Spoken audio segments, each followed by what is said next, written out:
Российские власти в преддверии воскресных протестных акций пытаются блокировать штабы Алексея Навального по всей стране. После проверок полицейские конфисковали листовки с призывом бойкотировать выборы и арестовали активистов сразу в нескольких городах России. Об итогах этой операции Навальный рассказал на своем YouTube-канале. Лидер пока сейчас по задержаниям у нас Омск, 8 человек задержано.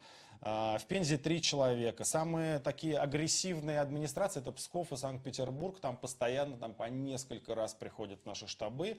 Но мы совершенно точно этого не боимся. И мы совершенно точно не остановимся. После того, как Навальный не смог зарегистрировать свою кандидатуру в избирательной комиссии, он призвал бойкотировать выборы президента и таким образом поставить под вопрос легитимность предстоящего голосования. В это воскресенье российская оппозиция организует акции протеста по всей стране. Об этом Навальный сообщил в своем блоге. Я призываю вас всех приходить на акции 28 января в Москве и Санкт-Петербурге особенно. Потому что в Москве и Санкт-Петербурге власть настолько наглая, что она в принципе заявила о том, что она больше никогда не будет согласовывать никакие акции.